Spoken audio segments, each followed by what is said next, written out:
Le jour où le phénomène Ronaldo a brillé sur le terrain et a remporté le titre le plus important de sa vie était juste épique.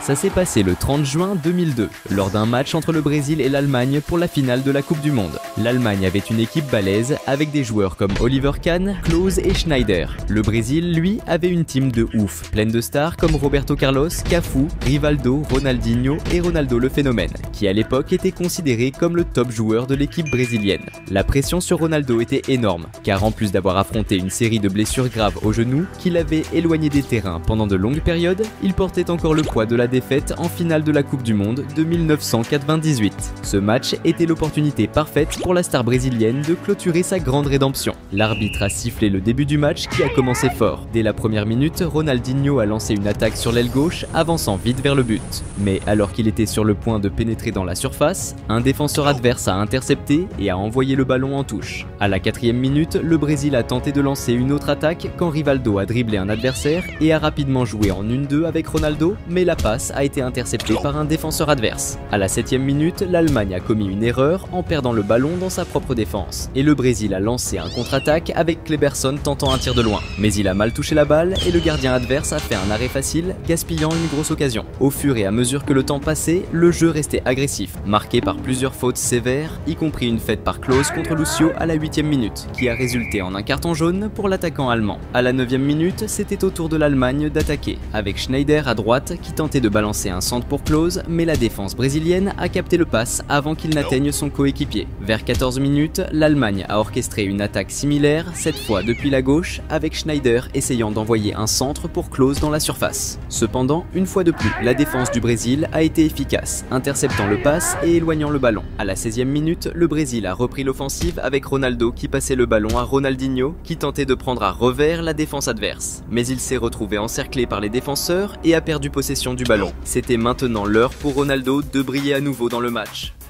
Salut fans de foot! Avant de continuer à mater la vidéo, pense à t'abonner à la chaîne.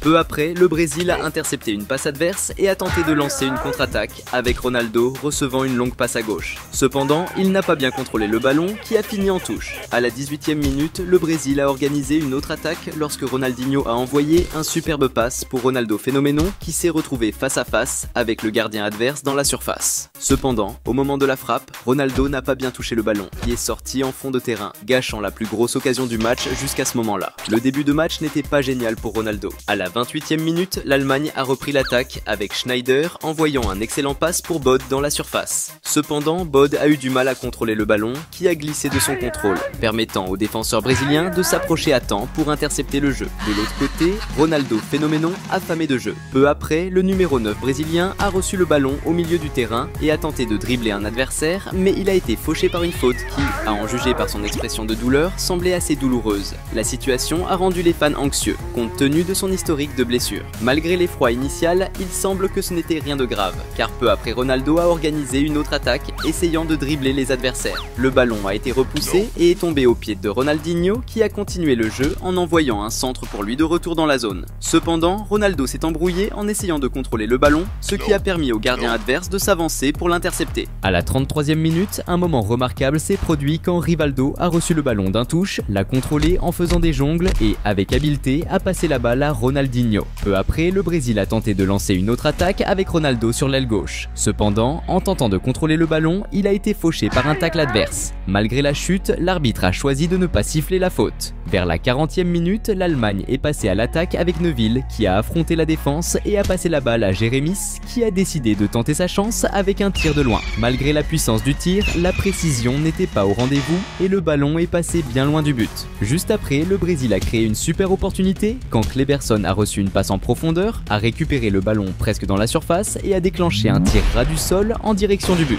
Cependant, la précision a fait défaut et le ballon est passé près du poteau, sortant en touche. Près de la fin de la première mi-temps, le Brésil a créé une autre occasion quand Kleberson a tenté un tir très bien placé de l'extérieur de la surface. Cependant, le ballon a frôlé et a explosé sur la barre transversale, manquant de peu le but. Pendant ce temps, le phénomène Ronaldo continuait de pousser jusqu'à la dernière minute. En prolongation, le Brésil a organisé une autre attaque avec Roberto Carlos lançant un tir croisé vers le but. Le ballon a d'abord heurté les défenseurs adverses, mais a fini par arriver à Ronaldo le phénomène, qui sans hésiter a tiré au but. Cependant, le gardien de l'Allemagne a réalisé une excellente défense, gardant le score inchangé à la mi-temps. Juste après, l'arbitre a sifflé le début de la seconde mi-temps qui a commencé encore plus intensément. Dès la première minute après la reprise du jeu, l'Allemagne a gagné un corner qui a été exécuté avec un centre dans la surface. Jérémy, bien placé, a plongé et a frappé de la tête, mais un défenseur brésilien, attentif, a réussi à dévier la trajectoire du ballon en dehors. À la 46e minute, Ronaldo a reçu le ballon sur l'aile gauche et a avancé dans la surface adverse, dribblant le premier défenseur et passant le ballon à un coéquipier qui l'a remis en arrière. Kleberson, sans marquage, a reçu la passe et cette fois a décoché un tir très mauvais qui est parti loin du but, gaspillant une grosse chance. À la 48e minute, l'Allemagne a obtenu un coup franc en attaque avec Neuville se positionnant pour le tirer. Malgré la distance considérable du but, le coup franc représentait encore un danger potentiel pour la sélection brésilienne. Avec l'autorisation de l'arbitre, Neuville a exécuté un tir extrêmement puissant et précis qui a failli aboutir en but, mais le ballon a fini par exploser sur le poteau. Quelques minutes plus tard, ce fut au tour du Brésil d'attaquer, avec Ronaldo recevant une bonne passe sur l'aile gauche et avançant vers la zone. Il a tenté de dribbler la défense et de préparer un centre, mais au moment de frapper, son tir a été bloqué par les défenseurs adverses. Le corner a été joué court pour Roberto Carlos qui a immédiatement envoyé un centre dans la zone. Gilberto Silva, bien positionné, a sauté pour aider le ballon vers le but, mais le gardien allemand était vigilant et a réalisé un bon arrêt éloignant le danger. Peu après, le Brésil a organisé une autre attaque lorsque Rivaldo a envoyé un excellent passe pour Ronaldo dans la zone. L'attaquant brésilien a rapidement tenté de créer de l'espace pour tirer au but, mais a été bloqué par un défenseur adverse. À la 56e minute, après avoir intercepté une passe adverse, l'Allemagne a lancé une contre-attaque avec Aman recevant le ballon au milieu et tentant un tir puissant de l'extérieur de la zone. Cependant, la précision du tir était insuffisante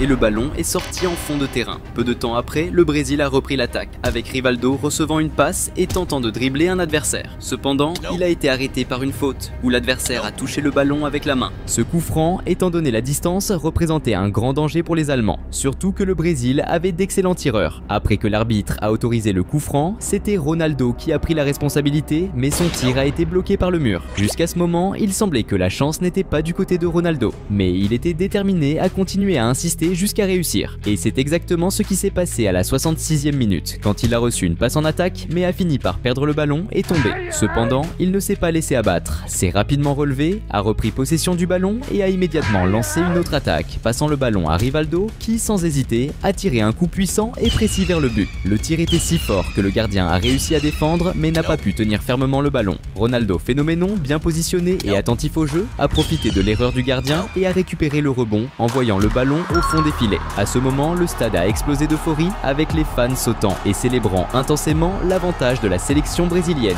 Ce but du prodige brésilien a mis l'équipe dans une position beaucoup plus favorable pour remporter le tant désiré 5e championnat du monde. Pour Ronaldo, ce but avait une signification encore plus spéciale, représentant une véritable rédemption pour ce qu'il avait traversé les années précédentes. Après avoir encaissé ce but, l'équipe allemande était désespérée d'égaliser, prenant des risques avec de nombreux tirs de loin dès que possible. La défense sur Ronaldo, qui était déjà intense, a commencé à devenir encore plus serrée, comme le tacle qu'il a subi à la 72e minute alors qu'il était entouré par deux adversaires. Mais Ronaldo le phénomène n'était toujours pas satisfait, il voulait marquer plus de buts.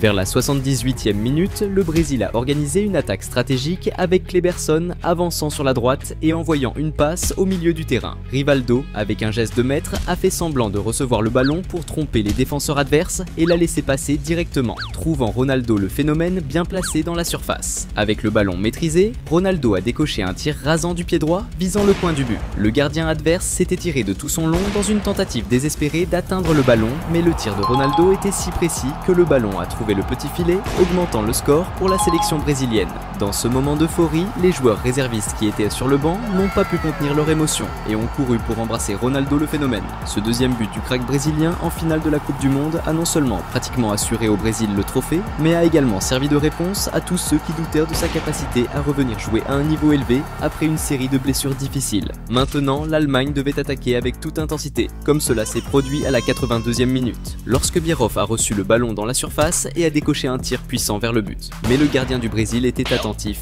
et a réalisé une défense spectaculaire, empêchant le but. À la 85e minute, le Brésil a failli augmenter le score quand Juninho a intercepté une passe adverse et a lancé une contre-attaque rapide, essayant de passer à Rivaldo dans la surface. Mais la passe était trop forte et le gardien adverse s'est avancé pour saisir le ballon. Les dernières minutes du jeu étaient dramatiques, mais quand l'arbitre a sifflé la fin du match, il y a eu une explosion de célébration de la sélection brésilienne qui venait de remporter son 5e championnat du monde. Ronaldo le phénomène s'est distingué comme le joueur principal de la Coupe du Monde, devenant le meilleur buteur avec 8 buts, incluant les 2 buts décisifs en finale du tournoi. À la fin de cette année-là, le crack brésilien a reçu son 2e ballon d'or, en reconnaissance de son performance extraordinaire. Le jour où Ronaldo Phénoméno a claqué un triplé dans un match de ouf, c'était juste de dingue. C'était le 23 avril 2003, pendant un choc de malade entre le Real Madrid et Manchester United, pour le match retour des quarts de la Ligue des Champions. United jouait à la maison, coaché par Ferguson, avec une équipe de poids. Ferdinand, Giggs, Van Nistelrooy et David Beckham étaient tous sur le terrain. De l'autre côté, le Real de Del Bosque alignait que des cracks. Roberto Carlos, Figo, Zidane et bien sûr Ronaldo Phénoméno. C'était vraiment un duel de titans. Le moment parfait pour Ronaldo prouvait pourquoi tout le monde disait que c'était le boss du foot mondial. Dès que l'arbitre a sifflé le début, c'est parti à fond. Dès la 3e minute, Van Nistelrooy a reçu une passe en profondeur côté droit et a sprinté comme un fou pour la récupérer. Avec la balle au pied, le numéro 10 de United a cassé les reins du défenseur et est entré dans la surface pour balancer un tir de mule vers le but. Mais heureusement pour le Real, Casillas était en mode muraille et a sorti le ballon d'une belle parade. Vers la 9e minute, O'Shea a fait un move de génie en mettant un petit pont à Figo, ce qui a rendu le public de Old Trafford complètement fou. Jusqu'à là, le Real galérait un peu, mais là, c'est le moment où Ronaldo a pris les choses en main et a retourné le game. Aux alentours de la 11e minute, le Real a lancé un compte de fou avec des passes d'éclair, jusqu'à ce que Michel Salgado sorte une passe laser pour Ronaldo dans la profondeur. Le Brésilien a activé le turbo, a grillé le défenseur et a chopé le ballon direct dans la surface. Face au goal, il n'a pas tremblé et a envoyé une praline directe au fond. Le tir était si puissant et bien placé que même le gardien n'a rien pu faire, la balle a déchiré les filets. Ce premier but a mis le feu dans le camp madrilène et a calmé direct la foule de Old Trafford qui faisait la gueule de voir leur équipe encaisser chez eux. Salut fans de foot! Avant de continuer à mater la vidéo, pense à t'abonner à la chaîne. À la 20e minute, le Real a failli doubler la mise quand Zidane a contrôlé une passe magique dans la surface et a mis tout bien pour son pote. Figo, toujours chaud, a tenté une frappe stylée avec effet pour lober le gardien de United. Il s'en est fallu de peu, le goal a réussi à la sortir du bout des doigts, sinon c'était but de l'année. Le match continuait et la défense de United collait Ronaldo de plus en plus. Vers la 29e, il s'est pris une grosse faute bien loin de la surface. Mais même là, c'était chaud pour United, parce que Roberto Carlos se préparait à envoyer un missile comme lui seul sait faire. L'arbitre a sifflé, Roberto a lâché une frappe de ouf, mais cette fois c'est parti à côté. À la 35e minute, c'est le United qui a repris les commandes en attaque avec Giggs qui a récupéré le ballon près de la surface, a cassé Os Zagueiros avec une feinte de frappe et a balancé une mine de loin. Pour le malheur des supporters, le ballon a frôlé le poteau et est sorti juste à côté, c'était presque l'égalisation. Quand le chrono a marqué 42 minutes, le United a mis encore plus de pression, enchaînant une série de passes ultra propres. L'action s'est développée avec Solskjaer qui a reçu un ballon en profondeur sur la droite et s'est jeté en tacle pour balancer la balle dans la surface. Van Nistelrooy, toujours en mode renard, était pile au bon endroit au bon moment pour choper la balle et la foutre au fond. Ce but égalisateur a fait exploser le stade. La vibe est montée d'un cran et les fans du United étaient en feu. Déjà dans les arrêts de jeu de la première mi-temps, le United a failli passer devant quand Solskjaer a foncé dans la surface et a lâché une frappe de mule vers le but. Mais Casillas, bien réveillé, a sorti une grosse parade, sauf que le ballon est revenu direct dans les pieds de Van Nistelrooy qui s'est retourné et a claqué une autre frappe. Mais Casillas était encore là pour sauver la mise. Dès que l'arbitre a sifflé le début de la deuxième mi-temps, c'était encore plus intense. À la 49e minute, le Real a repris la balle et est parti en contre à fond les ballons, avec Zidane qui a avancé sous pression et a balancé une passe à Figo sur la gauche. Dans la surface, Figo a montré toute sa classe en dribblant deux mecs, puis a tenté un centre, mais il n'y avait personne à la réception. Le Real n'a rien lâché et a tout de suite relancé une autre offensive. Cette fois, c'est Zidane qui a trouvé Roberto Carlos qui a centré direct dans la boîte. Et là, Ronaldo Phénoméno a encore fait son show. Le crack brésilien, avec sa vitesse de dingue et son flair de buteur, s'est placé nickel dans la surface et a reçu la balle sans personne sur lui. Tranquille, il a juste poussé le ballon au fond des filets, claquant son deuxième but du match avec un sang-froid incroyable sans gâcher une seule occasion. Avec cet avantage, et après avoir déjà gagné le match aller, le Real avait quasi son ticket pour la suite en poche poche, tout ça grâce à la magie de Ronaldo. Mais cette joie n'a pas duré bien longtemps pour le Real. Juste après, United a lancé une action de ouf avec des passes rapides et millimétrées qui ont fini par atterrir dans les pieds de Veron à gauche dans la surface. Sans réfléchir, Veron a balancé un centre tendu dans l'axe en mode passe décisive pour Van Nistelrooy. Mais avant que la balle n'arrive jusqu'à lui, Helguera, le défenseur du Real, a tenté de couper la passe avec sa jambe et au lieu de dégager, il a carrément foutu le ballon dans ses propres filets. Un but contre son camp complètement inattendu qui a remis les deux équipes à égalité et fait exploser Old Trafford de joie. Pendant ce temps, Helguera affichait une tête de mec dégoûté, clairement en PLS après avoir fait une bourde pareille dans un match aussi crucial. Et comme si ça suffisait pas, à la 10e minute, United a failli planter un autre but. Solskjaer a reçu une passe en profondeur dans la surface et a claqué un tir bien lourd. Mais Casillas, toujours chaud, était bien en place et a sorti une parade de malade pour sauver le Real. Même pas une minute après, Veron a encore frappé. Il a récupéré la balle dans la surface et a envoyé un missile. Mais encore une fois, Casillas a volé pour la sortir. Un peu plus tard, Veron a refait le show avec des jongles stylées et un petit sombrero sur son vis-à-vis. Mais le vrai boss du terrain, c'était Ronaldo. Il était venu avec une mission, claquer un triplé inoubliable. Et à la 58e, il a mis tout le monde d'accord. Le phénomène a chopé la balle dans l'axe, a avancé cash vers le but, entouré de mecs qui essayaient de le bloquer. Mais il a pas tremblé, il a lâché une frappe de dingue de loin, pleine de puissance et précision. Le gardien a volé pour la stopper, mais rien à faire, le ballon a secoué les filets comme une bombe. Ce but de ouf, venu d'ailleurs, a encore prouvé que Ronaldo était au top de sa forme. Le meilleur du monde, sans débat. Après avoir pris 3 buts dans les dents, Ferguson a réagi à la 62e minute en faisant rentrer David Beckham du banc, misant tout sur sa classe pour changer le game. Vers la 66e, United a lancé une attaque bien dangereuse. Van Nistelrooy, sûrement chauffé par le show de Ronaldo, a tenté de l'imiter avec une frappe de loin. Mais c'était pas du même niveau,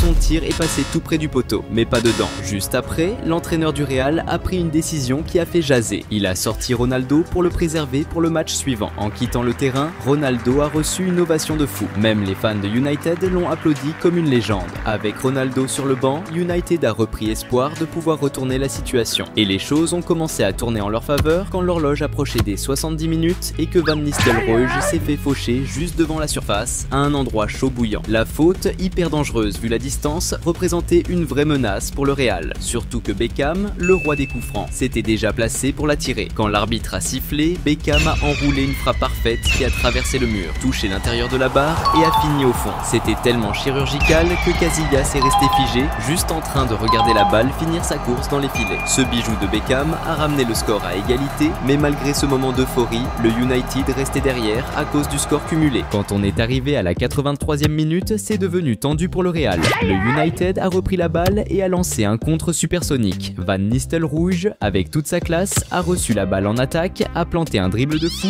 qui a laissé un défenseur au sol. Face à face avec Casillas, il a tenté sa chance, mais le gardien a sorti une énorme parade. Malheureusement, le rebond est allé direct sur Hierro, le défenseur du Real, qui a voulu dégager en panique. Sauf qu'il a mis la balle dans ses propres cages. Beckham, toujours aux aguets, a fini le taf en poussant la balle au fond. Ce deuxième but a clairement montré que la défense du Real était à la ramasse, surtout comparé à leur attaque de feu menée par Ronaldo. Casillas était furax et Hierro, dégoûté, affichait une grosse gêne après cette boulette. À l'approche du coup de sifflet final, la pression était à son max côté Real quand le United a chopé un coup franc bien placé. Un but là et c'était la prolongation, vu que le Real avait encore l'avantage au total. Beckham, le mec qu'on appelle quand ça compte, s'est mis en position. À peine l'arbitre a donné le go, il a balancé une frappe de ouf en visant la gloire. Mais cette fois, sa précision légendaire l'a lâché et la balle est partie en orbite, au-dessus de là-bas. Un gros ouf de soulagement pour les fans du Real. Et peu après, l'arbitre a sifflé la fin. Même si le Real Madrid a perdu ce match, le score cumulé a fini à 6-5 pour les Mérengues, leur assurant une place dans le tour suivant. Tout ça grâce à un Ronaldo en mode extraterrestre, auteur d'un triplé, prouvant une fois de plus pourquoi il fait partie des plus grands de l'histoire du foot.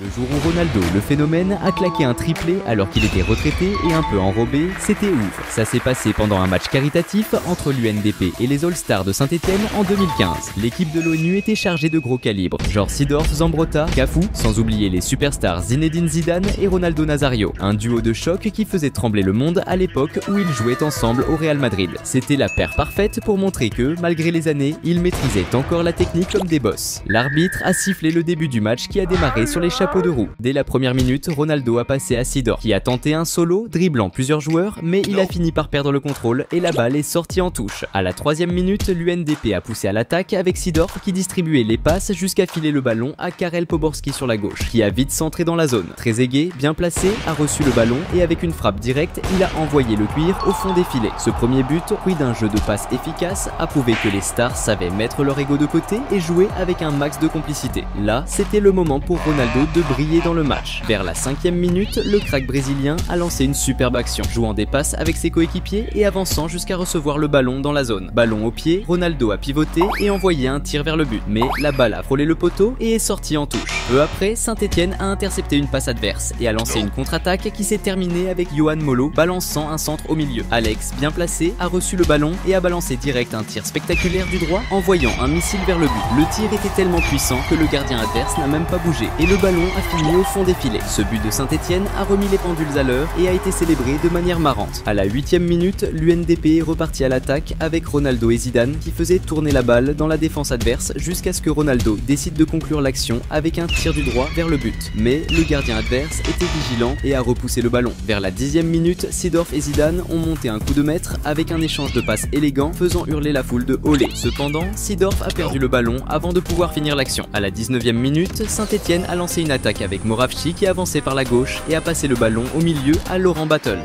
Ballon au pied, Battles a déclenché un tir puissant et précis vers le but. Le gardien adverse s'était tiré dans une tentative de parade, mais la précision du tir dans le coin du filet était inatteignable. Ce deuxième but de Saint-Etienne a renversé la situation et mis l'équipe en tête. Maintenant, c'était au tour de Zidane de briller dans le match. À la 23e minute, l'UNDP a lancé une offensive avec Seedorf qui a fait une excellente passe en profondeur pour Zidane en attaque. Le crack français a maîtrisé le ballon avec brio et a décoché un tir vers le but. Cependant, la puissance du tir était faible et le gardien adverse a réussi à faire un arrêt facile. Salut fans de foot! Avant de continuer à mater la vidéo, pense à t'abonner à la chaîne.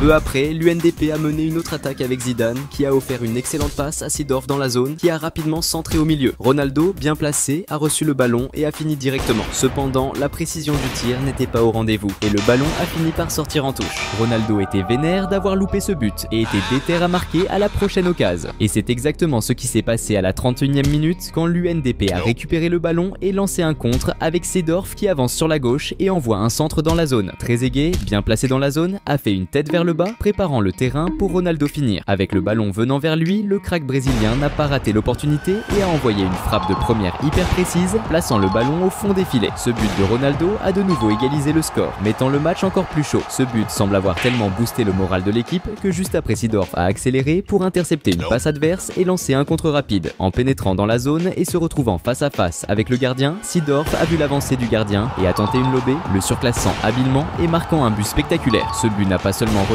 l'UNDP en tête, mais a aussi montré que les vétérans avaient encore une technique exceptionnelle. Peu après, Saint-Etienne a l'eau répondu avec Yohan Molo qui avance à l'attaque et dribble plusieurs adversaires en route. Arrivé dans la zone, il a passé à Moravcik qui a envoyé un tir puissant du droit vers le but, mais ça a tapé la barre transversale et c'était de peu pas un but. À la 38e minute, Saint-Etienne a intensifié son attaque avec Laurent Battles qui avançait et échangeait des passes jusqu'à ce qu'il reçoive le ballon de retour près de la zone. Dès qu'il a pénétré la défense adverse, il a fait face à un marquage plus intense et a été fauché, mais l'arbitre a choisi de ne pas siffler faute et a laissé le jeu continuer. Peu après, Saint-Etienne a lancé une contre-attaque rapide avec Yohan Molo recevant une passe longue sur l'aile gauche. Avançant vers la zone et se retrouvant face à face avec le gardien, Molo a exécuté un tir précis dans le coin faisant vibrer les filets. Ce troisième but de Saint-Etienne a de nouveau égalisé le match, augmentant l'intensité du duel. Mais Ronaldo n'était pas prêt à laisser ce coup sans réponse. Vers la 41e minute, Zidane a reçu un passe dans la zone, a contrôlé avec classe et a passé à Ronaldo au milieu. Le crack brésilien a contrôlé le ballon de la poitrine et d'une première a envoyé un tir puissant vers le but qui a malheureusement heurté la barre transversale et est passé tout près d'entrée. Cependant, la possession est restée avec l'UNDP avec Poborski à droite passant de nouveau le ballon à Ronaldo au milieu. Cette fois, l'attaquant brésilien n'a pas gaspillé l'occasion et a envoyé un autre tir de première, marquant son deuxième but du match. Ce but de l'UNDP n'a pas seulement remis l'équipe en tête,